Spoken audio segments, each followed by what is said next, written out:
At the conclusion of the 2002 season, the Indianapolis Colts were sitting in bitter defeat. They had just lost 41-0 against the New York Jets in the first round of the playoffs after posting a 10-6 record in the regular season.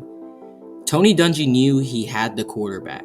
A young Peyton Manning was the starter for the team, but he had not realized his full potential after compiling records of 3-13, 13-3, 10-6, and 6-10 in his first 4 seasons, and now a 10-6 record in 2002.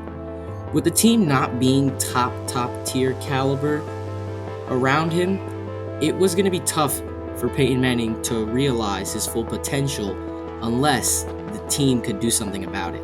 And Tony Dungy knew that was a problem.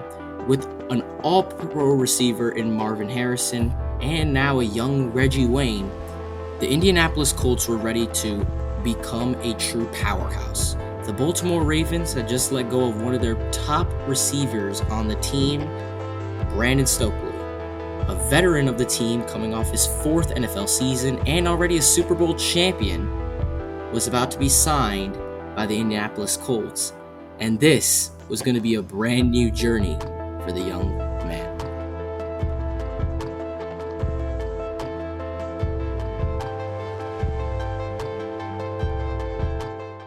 Real quick, if you haven't watched part 1 of this series, I highly recommend you go watch that before you finish watching this video.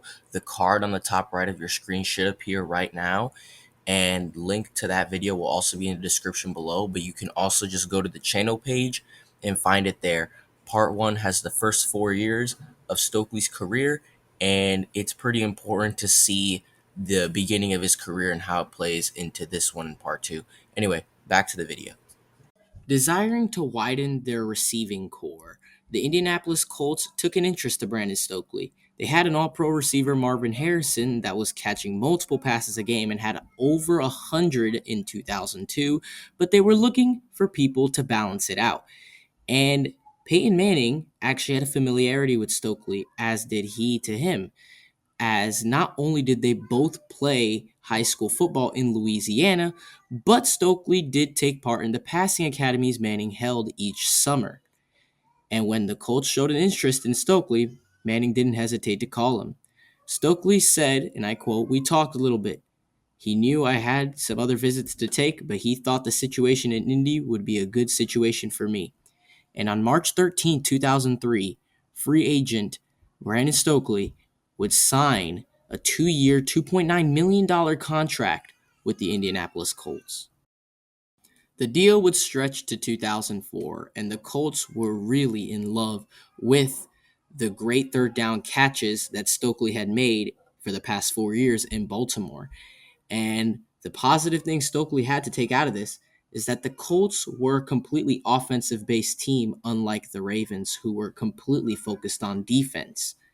And now it looked like he had a legitimate shot to make the playoffs and have really good games in there and not have to rely so hard on the defense. Stokley would ease into the Colts offense slowly, as he would not be put in the opening 6 games of 2003. Not something very uncommon to him, though, as that happened multiple times before at the Ravens. He would go on to make his first appearance in Week 7 late in the game, where he didn't reel in a single catch. But in Week 8, he would go on to catch all 3 targets for 34 yards against Miami. Again, he wouldn't be put in for the next 4 games, but at the end of the season is where they realized Stokley's potential.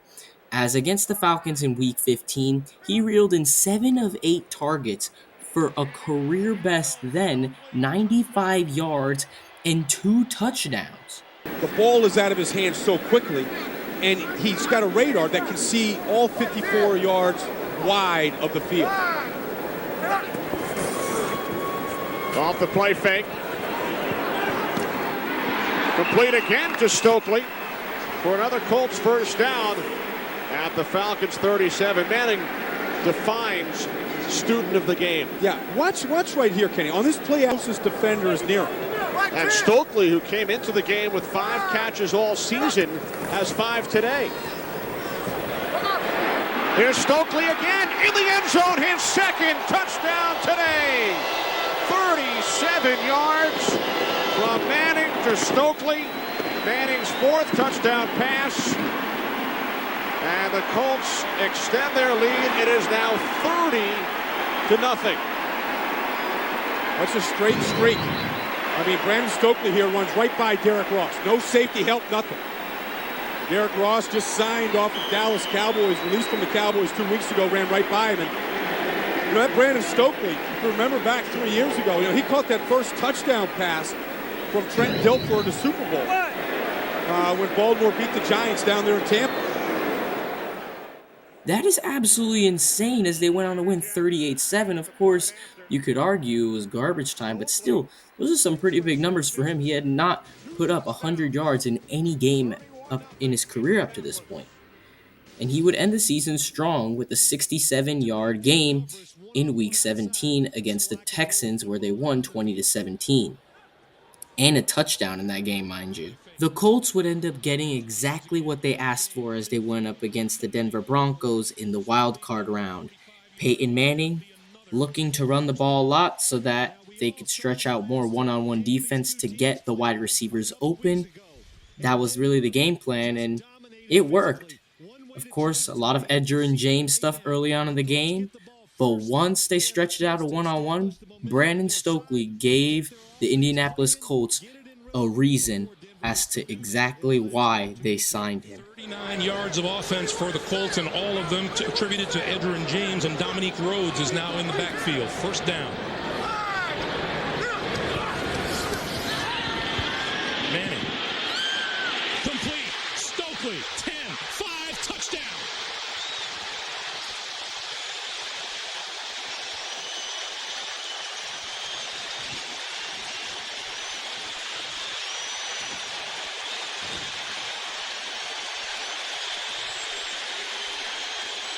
But getting a few positive ones. Edgerrin James, 70 total yards, goes to the sideline. Dominique Rhodes is behind Manning. Manning over the middle, and that's complete to Stokley. Stokley breaks a tackle. 30, 25, inside the 25. It'll be first down for the Colts. It's the football. Cole, MVP of the National Football League. He knows what to do. Down the middle, Stokley. 40, 30. Nobody catches him. Touchdown, Indianapolis.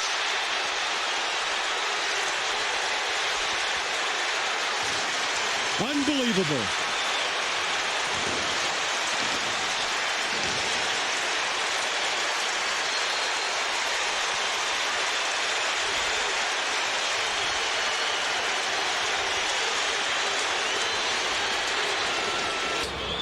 Looking now at a 3rd and 6. Manning looking left, throwing left, and hits Stokley. Shakes a tackle to the 10 and wrestled down at the 9. What a dominant performance by Stokley, leading the Colts in receiving yards at 144 on just 4 catches and 2 touchdowns, beating Marvin Harrison, who actually had 133 yards, 2 touchdowns on just 7 catches. This was Stokley's first ever 100-yard game in his young career, and it was a big one that would help the Colts with their MVP quarterback as they went on to destroy the Broncos 41-10.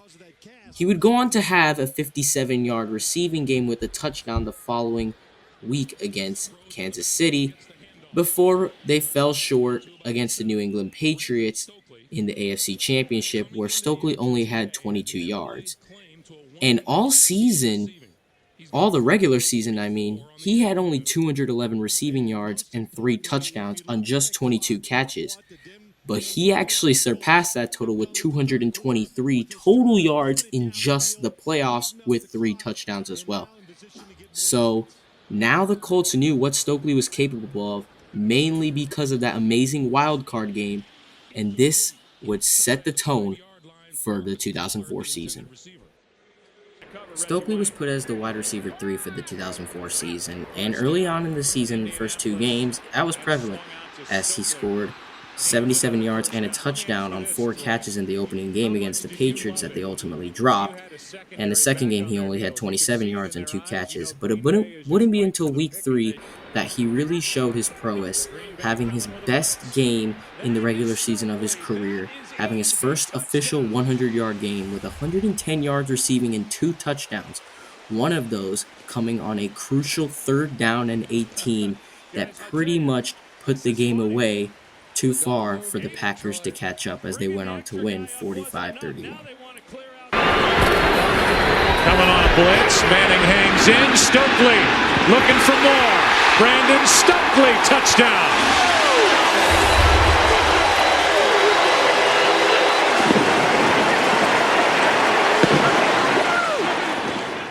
Tony Dungy had just created one of the greatest offenses to ever live, with Edgerrin James putting up multiple yards a game on the ground with multiple touchdowns in plenty of them, along with Marvin Harrison and Reggie Wayne being absolute dogs on the receiving end. This would leave room for Stokley to have some pretty big games. In both games against Jacksonville in week 4 and week 7, he would put up 97 yards on 8 catches in the first one and 112 yards on 7 catches in the second. But it wouldn't be until week 10 against the Houston Texans where he would completely ball out, putting a new regular season career high 132 yards on 5 catches with 2 touchdowns, which included an absolute dime from 69 yards out.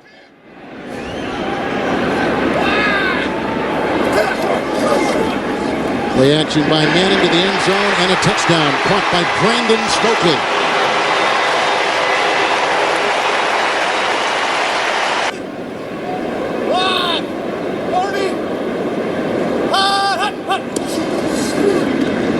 And the fake to James, and Manning throws to Brandon Stokley, who's having a terrific game. He backed by Dante Robinson, and he's flying down the sideline, and there he goes. Brandon Stokley with his 2nd touchdown reception today. The 4th touchdown pass by Peyton Manning. While, of course, the focus was on Peyton Manning, it was pretty fair to focus on him. He was closing in on the 20-year-old record held by Dan Marino for most touchdowns thrown in a single season, then being 48. Manning was closing in and was looking to win back-to-back MVPs. He was throwing multiple touchdowns to many different receivers, and they were all balling out in their own right, which included Stokley getting 3 touchdown passes against the Lions on just 5 catches for 57 yards. But Stokley would go on to have his best game come in Week 13. The first quarter of Week 13 on December 5th, 2004 went horribly for the Colts as they gave up 24 points to the Titans, but Peyton Manning was able to claw back in, and it looked to be a very interesting game that looked to go right down to the end. But the Titans game was unraveling at the seams because they were just guarding Marvin Harrison and Reggie Wayne, leaving Stokley to do whatever he wanted in the middle of the field, as he would go on to have the best game of his 17-year career in the NFL, catching 8 of his 10 targets for 153 yards and a touchdown, the leading receiver on the Colts offense, as they would breeze to a 51-24 win, not letting the Titans ever score again following the first quarter. And this would help Peyton Manning close in on Dan Marino's record and to make history in the process. Up and over, Stokley, first down, stops the clock at the 16-yard line. Hey, Brent, let me ask you, why is Stokley... And Stokley's the 3rd problem in your side, and he ends up just dominating across the middle of the field. 11 straight completions for Peyton Manning, but 2 flags are down. Peyton Manning and the Colts start at the 34-yard line. Up by 10. Manning in the pocket, throws, it's caught! Stokley has been really Peyton's favorite target today. 32-yard. Stokley would be on the down low for the next 2 games, not scoring more than 54 yards receiving over the next 2 games. But when they had to play the San Diego Chargers in Week 16, Stokley decided to show back up. Peyton Manning was so close to Dan Marino's record, and Stokley himself decided to ball out again, having multiple catches all game, all of his catches went for more than 10 yards, but Drew Brees emerging as a starter and LaDainian Tomlinson being extremely overpowered helped the Chargers go to a 15-point lead. Second, short 4 from the 30. And Manning throws, and it's caught by Stokley. He finds a gap. He gets a block from Wayne, and he's down the sideline and knocked out of bounds by Terrence Keel.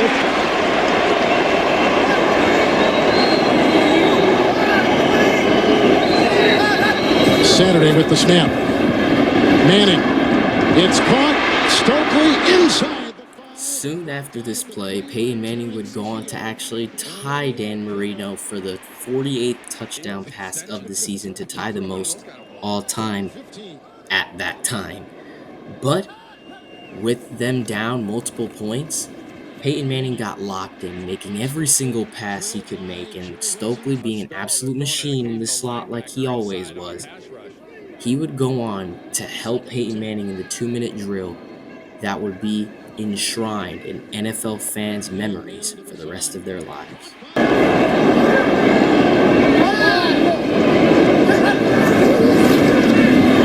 And Manning. He's got it! Manning's got the record! Peyton Manning has captured a piece of NFL history!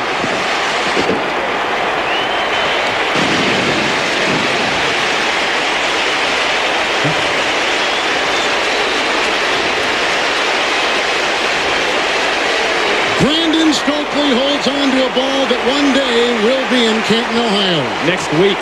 Next week, perhaps, yes. Peyton Manning has surpassed one of the NFL's most significant milestones, throwing more touchdown passes in a single season than any other quarterback. And immediately focusing on that two-point conversion I mentioned earlier. Love to celebrate, just can't do it right now. Need the two-pointer. They don't get this, we're going to see an immediate onside kick.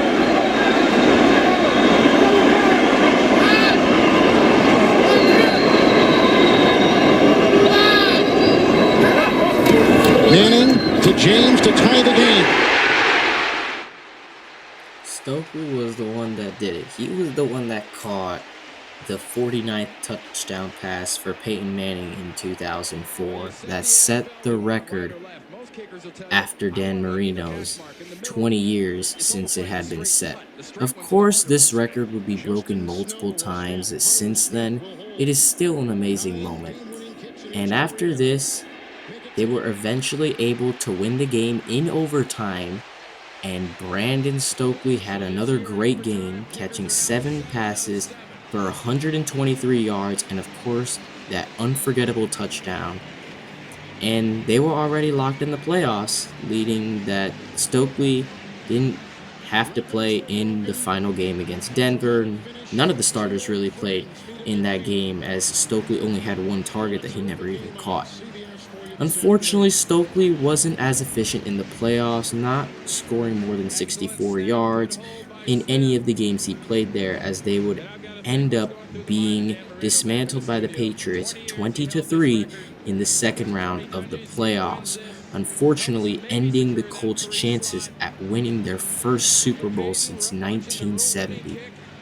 I'm just going to mention this right now. This was in a contract year, and Brandon Stokley just had the greatest game of his career.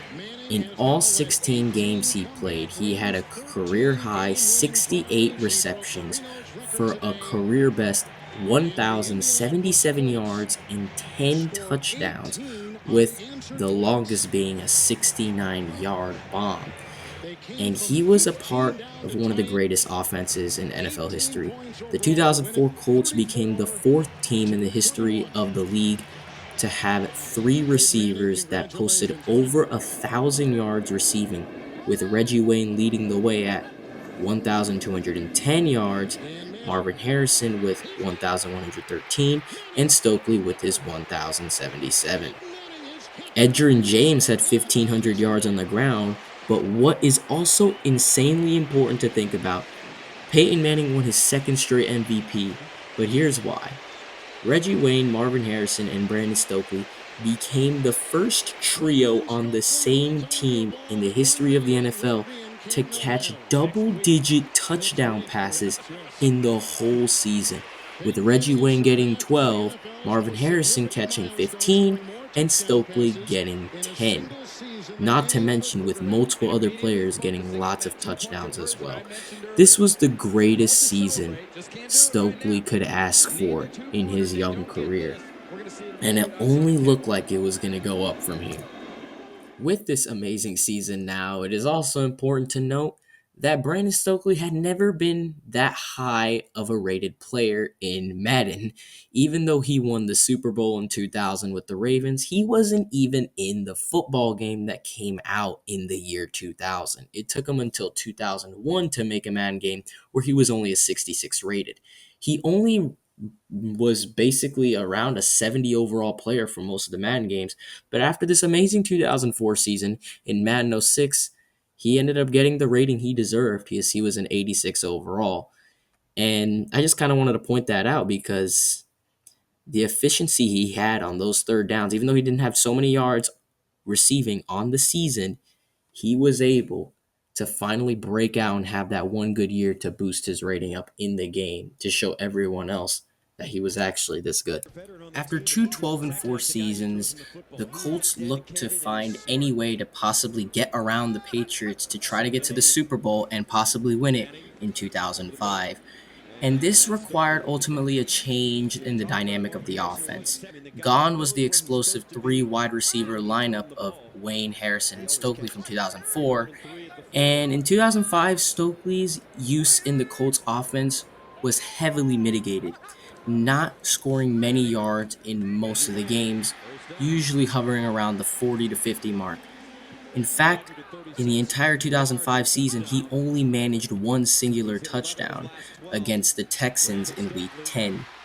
And in fact, in Weeks 13 and 14, he didn't come out with a single catch. And Stokley didn't even come in Week 17 because they were already locked into the playoffs. But the Colts as a whole were an absolute powerhouse, winning their first 14 games consecutively before dropping the next two against San Diego and Seattle.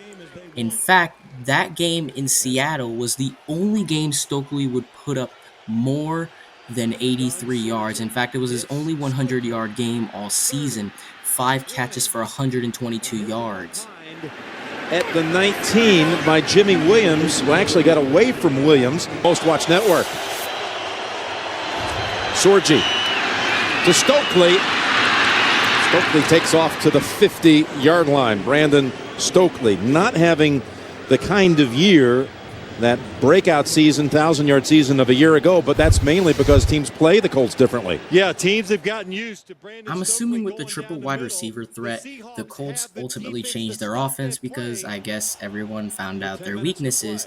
And in 2005, they kind of swapped to the double wide receiver lineup of Marvin Harrison and Reggie Wayne, and utilizing more of the tight end position with Dallas Clark and Brian Fletcher, getting over 600 yards combined, while Stokley, on the other hand, was pretty much used as a decoy.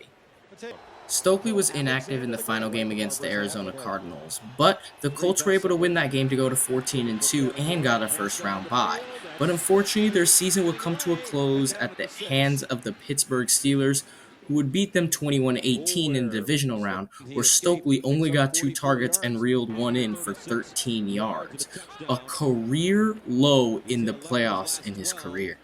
Stokley's 2005 stats are this. He played 15 games starting 4, which was actually an increase over 2004 where he started 3 games, but in 2005 he only managed to catch 41 targets for 543 yards and a singular touchdown, a pretty bad regression in touchdowns compared to the previous year.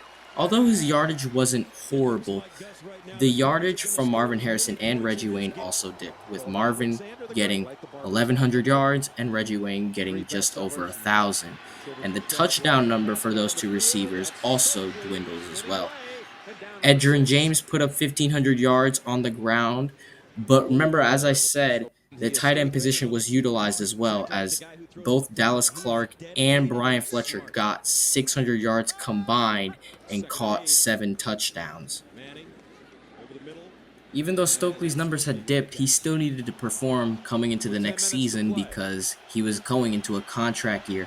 And unfortunately, that would not be the case heading into 2006. Third down last week against the Giants. Manning had 6 different receivers on third down. And his first pass here this afternoon. Stokley. Touchdown. Yes, this is classic Stokley, getting it done on third down. But unfortunately for him, this would go on to be the only catch he had that game. And in 2006, he just suffered from injuries. He didn't even appear in week 1 because he sprained his left ankle in training camp and re-aggravated it throughout the season and rarely appeared in games. In fact, he wouldn't appear in another game until week 5, where he caught all 5 passes for 57 yards. But after that, he would barely even come in for the remainder of the season, only coming in again in weeks 13 and 14, having 18 combined yards on 2 catches. But unfortunately, his 2006 season would be cut short as he would tear his Achilles tendon playing against the Jaguars, and they would put him on IR for the rest of the year, leading his 2006 regular season stats to just being 85 yards receiving on 8 catches with a touchdown, only playing in 4 games and starting 1. With Stokley on injured reserve, he wouldn't get to play for the rest of the 2006 season, but he was able to watch the Indianapolis Colts go all the way to Super Bowl 41 and win against the Chicago Bears in one of the weirdest Super Bowls ever played. But unfortunately for him, even though he won a second Super Bowl ring, since he was injured and the team was already performing well without him, the Colts would allow his contract to expire on March 1st the following year. Brandon Stokley's career on the Indianapolis Colts is such an interesting roller coaster to look at. First, you have him moving up the depth chart in 2003 with an amazing playoff run, which was followed by a career year in 2004 that saw him set career highs in receptions, yardage, and touchdowns, and amazing records for the team. And then unfortunately, the Colts changed their game plan in 2005 that saw Stokley's usage regress in yardage, touchdowns, receptions, and then in 2006, unfortunately, his year was plagued by injuries, and even though he won a second Super Bowl, it wasn't enough for the Colts to retain him because, of course, he didn't even play in most of the games and wasn't even healthy enough to play in the Super Bowl. One other thing for Stokley to take out of his tenure with Indianapolis that he wasn't probably going to get anywhere else was this connection with Peyton Manning, and I'll just let you listen to a few moments of this interview he had with FanDuel Sportsbook, and the link to the full interview, it's multiple hours long, will be in the description below, but I just want you to hear a few moments about his relationship with Peyton Manning. Right there, that's what I expect from you, right? And so I was able to take what I learned from him, just the attention to detail and the discipline of route running to Denver. And the coaches appreciated that so much. The quarterback appreciated that you know what, you're going to be where you're supposed to be when you're supposed to be there. Quarterbacks trusted that. The offensive coordinators trusted that. And that's why I was able to play so long. That was, back then it was like that was a record that was never going to be broken. Dan Marino's 48 touchdown passes in a single year. And we started rolling there in 2004, and we got to a certain point, and that was all that people were talking about was, y'all going to break the record. And then we started, everybody's like, who's going to catch it? Who's going to catch it? Who's going to catch this ball? And I threw him 100, and I said, hey, make sure this play goes to me. 100 moves the needle. I threw him a hundo. And he kind of, it was a kind of draw it in the dirt type of play. And in the NFL, like if you give a signal like this, it's a smash. It's just like universal signal, smash, smash. So the inside guy runs a corner route, the outside guy runs a 6-yard hitch. I mean, that's what it is. Everybody knows it. That's a universal signal. So sure enough, I got around the guy over there playing quarters cover. The guy over me, I just had to get around him, and I leaned to the corner, and the safety was like, I'm going to pick Peyton. And he went, and I just went, and Peyton threw a perfect pass. Right when I turned around, it was like I couldn't even drop it. It was like right on me, perfect pass. So there it was. And unfortunately, at the age of 30, he found himself entering free agency for the second time in his NFL career. What team awaited him? We don't know right now, but you'll have to see in the third part of this series. I hope you guys like this video. Please like, please subscribe, and I'll see you in the next one.